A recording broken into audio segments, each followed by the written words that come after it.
Recently, we finally had our first foray into the Battlerite Battle Royale, or Battlerite Royale, as developer Stunlock Studios has succinctly called it. After a rather glitchy start, the last few hours were mainly without issue and playable to such an extent that we can judge quite a lot about the gameplay and core design of Battlerite Royale, so let's get into it. First of all, I am coming at this absolutely as a veteran of the original game. I've spent hundreds of hours into Battlerite, and I've gone over why I believe it to be an excellent PvP game in the past. The original is a top-down arena PvP game that relies heavily on your own skill. Cooldown management, proper movement, and cancelling abilities at the right time are key if you want to make it to the higher leagues. Mixing this with a Battle Royale then is perhaps a counterintuitive concept. The original has never been about items or upgrades, never been about the more meta elements of map control and builds that say a MOBA would. It has always been a highly skill-based game where everyone is more or less on a similar playing field, more akin to a fighting game.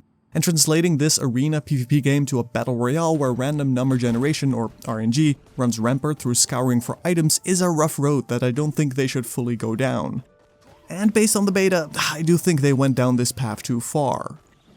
At its core, Battlerite Royale absolutely retains the strong combat elements of the original. A lot of champions have had some of their abilities moved, sometimes removed, and the interaction between them certainly has changed here and there, but retains the strong suits that the arena PvP game had.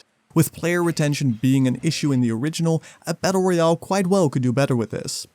The top-down element also creates an interesting selling point in a Battle Royale, especially when paired with some of the map elements they had lying around, such as jumping pads launching you into the air, allowing you to reposition and relocate where enemies and items are at. As such, suddenly there is a whole different meta element involved in Battlerite Royale. Map control clearly felt important, knowing where enemies are at any given time, through sound cues that they give away whenever they are fighting, drinking a potion or mounting up, or through the kill feed that appears on the map will become very important to track. Unlike more common Battle Royale games, the navigation across the map is also more unique in that it features a lot of narrow paths with entire massive cuts in the map where void space is located and you can't move towards, further amplifying the strength of certain champion abilities that allow them to vault over walls. Another element I enjoyed were the items that they have thus far introduced, as most of them seemed powerful in the right situation without being overpowered necessarily. Although the rock felt rather pointless, the rapid potion, stealth potion, rocket boots, meteor, or barrel disguise all seem to have had their place and could be used for powerful combat swings or juking an enemy, as it will certainly become very important to know when to run and escape.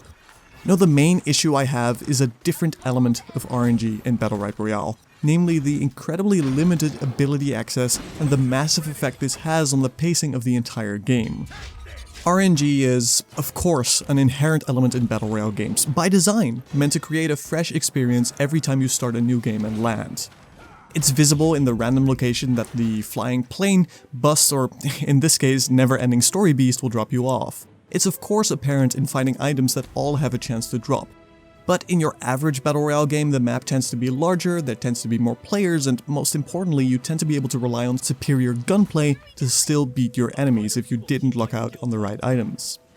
In Battlerite, your capability to outplay an opponent is heavily based on cooldowns and synergy between your heroes' abilities. Starting without access to these creates a massive imbalance between ranged and melee and specific heroes within it. Of all the games I have played, the opening felt like such a massive deciding factor, as you could be ability starved, akin to having a long cooldown on firing a gun, and feel completely helpless for quite a long time into the game. This is less of a factor in solo play, in this your enemies should get pressured by others and be less inclined to chase you down and kill you, but it does still happen and doesn't feel like a compelling gameplay element. In duos especially, there are many scenarios in which a team of two can take you down very quickly just because they have one more ability, or because their starting heroes, to range most likely, are just far more suited for that very start.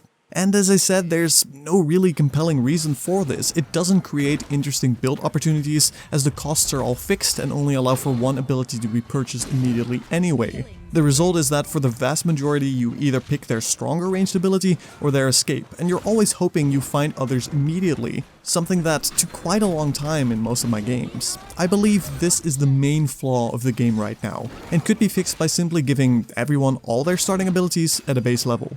This would still allow you to upgrade one and multiple over time, giving you an edge and reason to scour for objects besides the massively useful items. At the very least, the number of skills initially has to increase for the game to have some sort of compelling early game combat without feeling incredibly dominated by an RNG start. Second, I don't think the loot boxes that you have to stand completely still at are very compelling either. In Battlerite Royale, there appears to be two kinds of loot spheres. Either you break them by quickly attacking them a few times, or you wait and stop moving next to them. The ones that force you to stand still and do nothing else need to be either more rare and limited to legendary upgrades, or they should simply act like the destructible ones as well, as they offer no interactivity when enemies are around. The destructible ones, I believe, could also do well with having a bigger grace period between damage. This would allow you to juke enemy abilities and force them to destroy it, or move around it yourself, attacking the sphere and scaring them off with little potshots yourself. Finally, another element that seems to be questionable currently is that you can't interact with upgraded abilities you already have but don't need, or with items you leave behind in general. It is counterintuitive to leave behind a heap of treasure for your enemies to pick up and use themselves, and it is not rewarding if the enemy you just killed didn't drop anything you could use. Being able to turn them into small amounts of gold would reduce the scavenger gameplay and incentivize killing enemies. Though if the amount of gold is too high, the power vacuum would be too big, so perhaps instead allow them to be turned into dust that can be used to create healing potions or some such. At any rate, the complete lack of interaction with them seems awkward. And with that, I think I've gone over the Battle Royale beta experience thus far. I do believe the concept can work, but needs a lot of improvement as of right now.